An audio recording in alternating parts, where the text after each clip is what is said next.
Good afternoon, everybody. My name is Donna Thiesel, and I'm your host of Donna's Edge Talk Show, where truth matters. Thank you so much for watching us every day, beginning at 2 p.m., and that's Eastern Time, as we get to ride home with you in the afternoon. You still find us on television, Abundance Television Syndicated, found on Roku, Apple TV, and Amazon Fire. Now, don't forget the podcast on thenewscasters.com.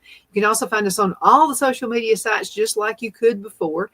We're in South Carolina, and we are tickled in a little town called Abbeville, and AP Steadham and I were talking about this. AP, as we see it, AP, the high school at Abbeville, South Carolina, won the state championship.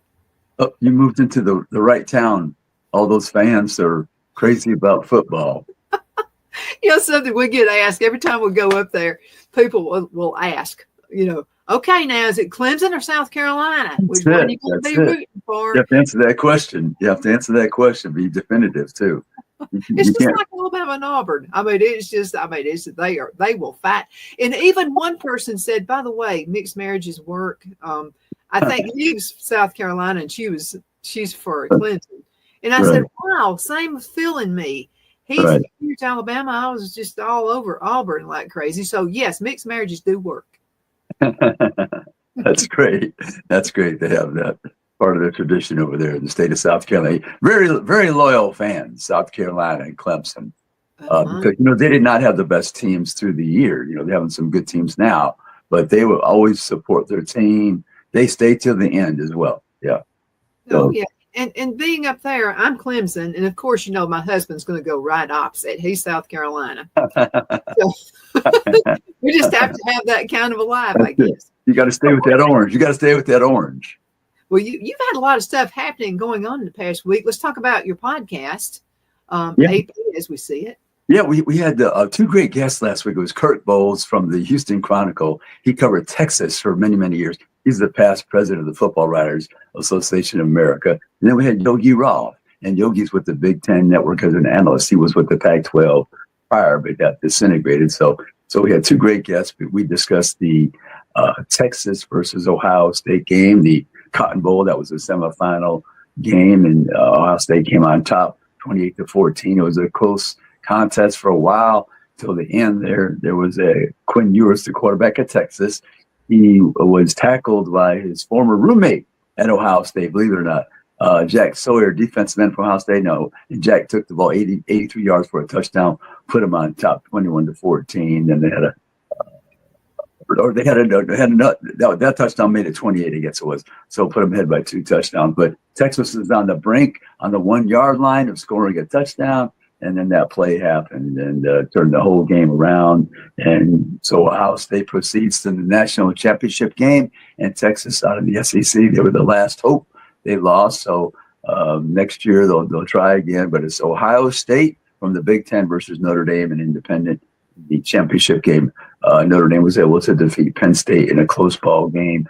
Matter of fact, the kicker from Notre Dame, down to your friends from South Carolina, I think will appreciate this, but the kicker, Mitch Jeter, was a transfer from the University of South Carolina. So he put Notre Dame in the championship game with that last second field goal. There you go. Let's talk about the past season, because this has been it's like a whirlwind of craziness in good ways. Yeah, very, very competitive in the SEC, Donna. We said before the season that people were really chasing Georgia. Georgia ended up winning the Southeastern Conference, the championship game in Atlanta. They beat Texas, ended up beating Texas on the road, so they beat Texas twice. Those are the only 2 losses for the Longhorns. Georgia, lost that game to Ole Miss by 18 points, 28-10. But Georgia had a good season. Carson Beck. Now, here's big news this past week. Carson Beck, the quarterback from Georgia, he entered the transfer portal, Donna. He initially wanted to enter the NFL draft, but he's going to transfer to the University of Miami. So that's big news in the Southeastern Conference to lose your starting quarterback from the championship team. Right, you had a good season, won the championship, but you're transferring. So that's kind of interesting. This is the new world of college football. You could be successful that year, win a championship, but you're on the move. You make a decision to change schools for various reasons, whether it's more NIL money or a different situation with personnel. But I think that's representative of this new era.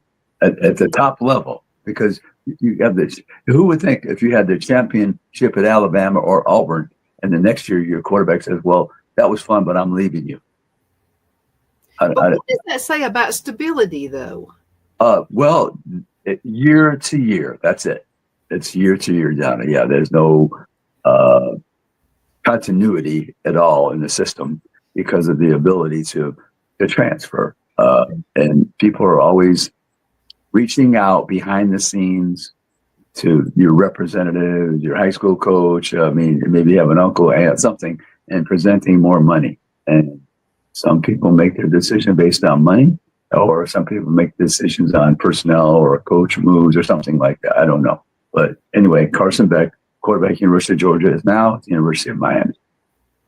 Let's talk a little bit about that, about the money. Do you see salaries, players making money through the roof 5 years from now? Well, right now, Donna, it's not published.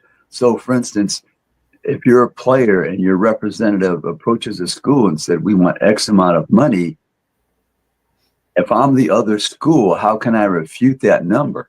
So I'm going to have to really make my own mind up about that slotted position as the quarterback. We're going to pay, this is our top level amount that we will pay a quarterback. Even though they might say they want more, we're telling the representative, we will pay you X amount of dollars. If you want more, this is our top level. You're going to have to go to a different school because it's not published. Now you have professional football, professional sports, Donna. Those numbers are published. They're available. So you can't fool somebody. You can't say, oh, well, so-and-so offered us $1.5 million. Well, it's only offered, maybe you were offered $800,000. I don't know. I'm using those two numbers as an example. But in collegiate athletics, the representatives could say any number, and you can't, and unless you ask them to produce the paperwork in some form or fashion, how are you going to verify that number? Mm-hmm. Something, there was and let me find it. Okay, so there was an email that was sent from Richie. And I think this is a good question right here. And this is because, and he's seeing a trend, upcoming trend, which may happen, which kind of is the question I asked you earlier. And that's if college football players are going to be making, do you see higher salaries emerging in the future, 5 years from now or so? Right. He wants to know what your thoughts are on this. And Richie, I think it's a good question. Okay, do you possibly see college taking over pro football, and maybe it's all one because of salaries? Yeah, no. What I see is, thank you for the question. What I see is these outside entities, they want to buy a conference. They want to buy a school. Say, for instance, a country. I'm just using this country as an example. Dubai. They have a lot of money. They might want to buy the Southeastern Conference. Mm-hmm. and control the whole thing, be the sponsor for that conference. Or there's other entities in the United States, they want to buy a school. So, and then the question is, will the players become employees? I don't think schools want the players to become employees. I really don't. But I think they want some type of uniformity to release the figures of the NIL. So everybody will understand what is being offered to each player. I think they want that divulged. I don't know how they could put that together, but I think they're moving towards that transparency of revealing the NIL numbers. There's going to have to be not necessarily a cap on it, but there's going to have to be some kind of where we're not actually making up the rules as we go every year. But if we're not careful, that's going to happen. Yeah, I think, Donna, that's a good point. And I'll just take you back to the college football playoff and the seeding where they gave 4 teams the bye at the top, not necessarily the 4 best team, but they won their conference. Mm-hmm. And some of the coaches were complaining, well, where were you when the rule was being formulated and legislated? Did your athletic director or your president not advise you that we were going to have a system where the 4 top teams were coming from the conference winners, the 4 best conference champions, but not necessarily the 4 best teams? So that means that when you had the bracket, one bracket might be a little bit more lopsided, perceived as lopsided, being a tougher challenge. But so I think, as you said, they're going to change these rules again. I'm thinking maybe by next year they'll pick 12 teams, but no one gets a bye based on winning a conference championship. You're going to seed the 12 teams, 1 through 12. But I think there was a reason behind it because, Donna, I think some of the conference maybe was not a power for a conference that they wanted them to have an opportunity to have a bye and play in one of those 6 bowl games that host the second game. So I think that was the reasoning behind it, I believe. But I think you're going to get so many complaints that they need to seed the teams 1 through 12. Nobody has a bye based on winning a conference champion. Well, it's kind of like, let's just use the weather for an example. Okay, we're used to, hurricanes, tornadoes, and we get spin-off tornadoes from it. Well, an area like, let's just say, North Carolina had the hurricane that came up through. Yes. Well, that presented them a lot of new different rules and regulations, considering the whole part of that state there. Right. So as we're getting into this, we're going to see new issues. We're going to also see some great things coming out of it too. So it's going to have to be a balance somehow. How do you think they're going to handle the balance? Yeah, Don, I think that the coaches, I think when they're not satisfied, they always mention that word fairness. But a lot of times I'm thinking, you have a school like Vanderbilt. Nobody was promoting the fairness issue with Vanderbilt, but when it affects them, all of a sudden it's a fairness issue. So they cry foul. So like coaches, when they feel like there's somebody's getting an advantage, that's what they're going to claim. It's not fair. We need to make this a level playing system, so I think as far as the NIL, some coaches are complaining that schools have more money and they don't have the figure, so you can't really compete because you don't know the figure. The agent comes to you, the representative, and they're telling you, oh yeah, my client needs 1.5 million. Well, I'm sure they're bumping that number up. I'm sure it's inflated. I'm sure it's not truthful. So they have to manage that situation. So the coaches, they're not happy with that dynamic right now. So that's why I say it's going to move to, I think, transparency. I don't know how it's going to work exactly, but I think coaches want to know exactly how much is being paid each player so they can compete. Knowledge. You have knowledge. You need knowledge of the numbers. Uh-huh. I think, and it's kind of like real estate, okay, because we're in a weird market right now buying real estate. Some people are actually paying more than what the listing price is. We were fortunate enough to make a lower, there was nobody bidding against us, in other words. That's right, I made a ridiculous offer, and they accepted it. I mean, so I think it's going to be kind of a situation like that. So let me ask a question. Okay, let's just use Vanderbilt because they've been the surprise team of the season. Oh, they were great. Yeah, that was great. Oh, wow. So I think because of that, they're going to gather a lot more attention than they have been in the past few years. I believe so. Is it going to be a cap? Is the other team going to know what that cap is? Or you may have already answered that. Right. Yeah, I think they, in professional sports, they use the term cap so you could spend X amount of dollars each team. So I think people are probably wanting to move that direction because they don't want one team having 50 million and the other team having 30 million. They don't want, as coaches always want that fairness, that level playing field. So I think most coaches would be in favor of a cap, some type of cap. But all the SEC teams now, they have plenty of money. If they want to spend it, it's up to them.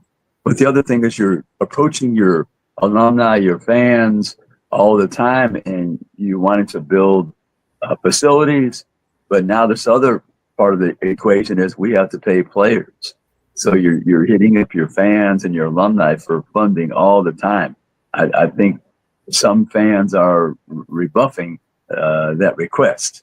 They don't want to keep giving money to pay players. So I think you've seen some of that as well. That's happening in this new dynamic. And then the transfer rules, and then everything happens in December. You're trying to host recruits and sign recruits out of high school. You're trying to host transfers.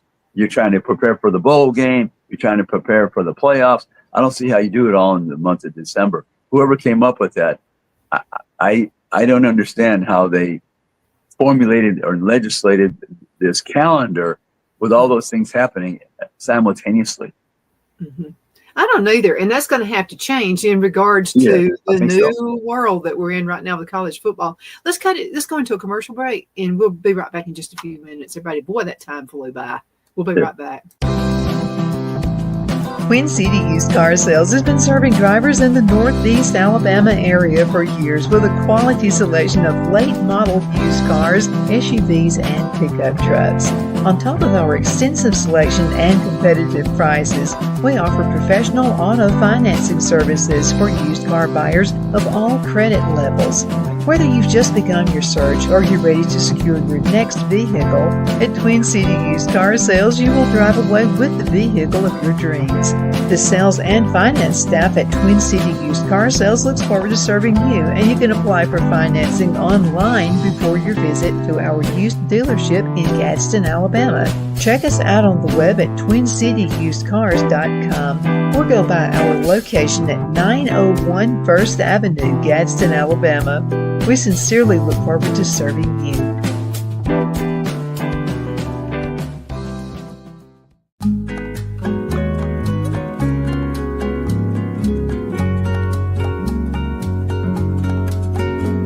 At Lamone's Mexican Restaurant, located in Henniger, Alabama, and voted Best Mexican Restaurant of DeKalb County, Alabama 2020, we're here to serve you with authentic Mexican cuisine. Order easily online by going to lamonsmex.com or call 256-657-3999 to place your order. We're open Sunday through Thursday 11 a.m. to 9 p.m. and Friday and Saturday 11 a.m. to 10 p.m. Whether you're celebrating a cozy date night for two or a celebration for a crowd, at Lamone's you'll love our atmosphere and friendly servers. Thank you for dining with Lamone's Mexican Restaurant.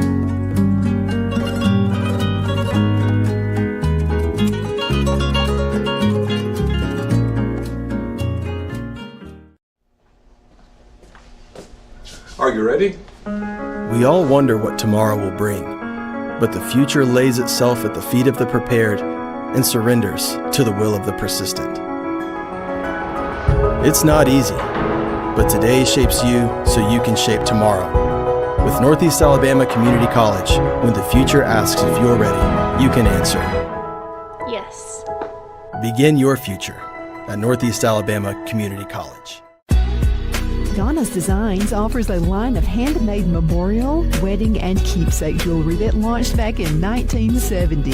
I'm a self-trained jewelry designer, and I will work closely with you to create unique designs you can love and treasure for years to come. Whether that be flowers that were used in a funeral arrangement or stones you found on the beach at a memorable trip, call me at 256-659-4319, and let's think of the possibilities.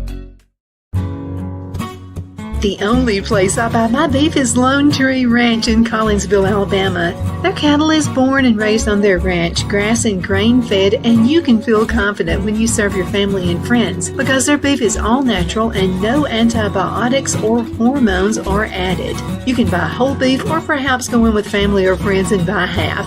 Their customer service is number one as they take care of the delivery to their local processor and can deliver to your home for a small added fee. They also offer herd replacement heifers. I always call Lone Tree Ranch in Collinsville, Alabama for my beef specialty recipes and cookouts, and you can too.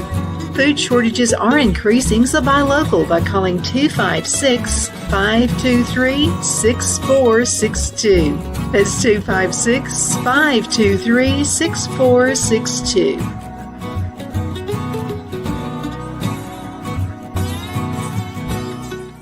I'm excited to announce our Christmas extravaganza is finally here. Get this season's flannel sheets for as low as $59.98.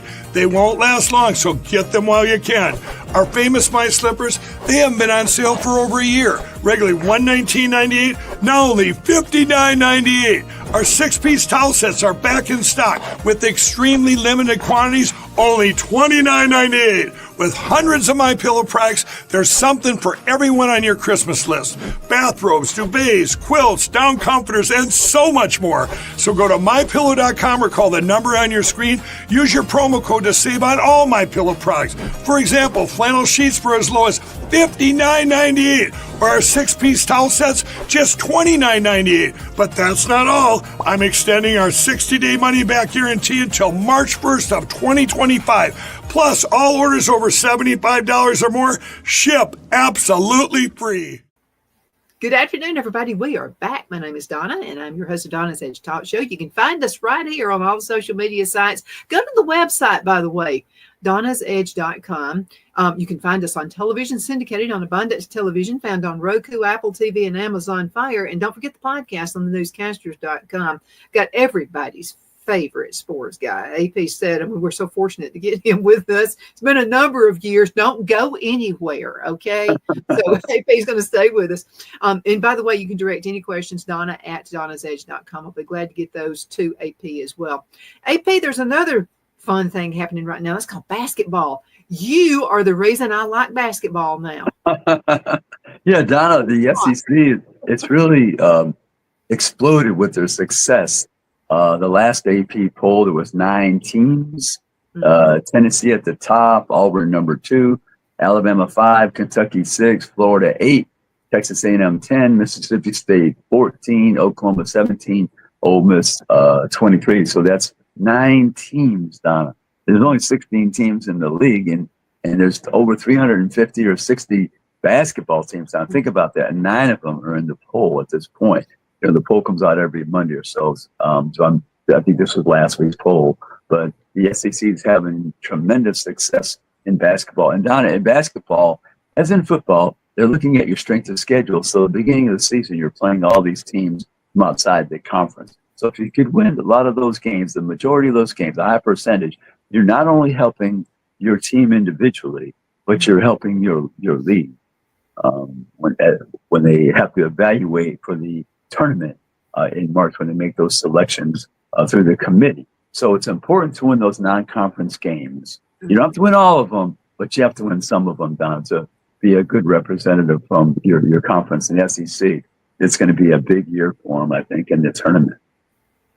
Okay, what do we need to look for this coming year? Let's make your predictions. And you're usually right on target. Well, I know Auburn's got a really good team. Auburn, has an excellent basketball team. Janae Broom, one of the top players when he transferred. This is his 3rd year at Auburn, but I think Auburn is one of the teams to beat. And of course, Tennessee and Alabama, I believe. Kentucky has the new coach, Mark Pope.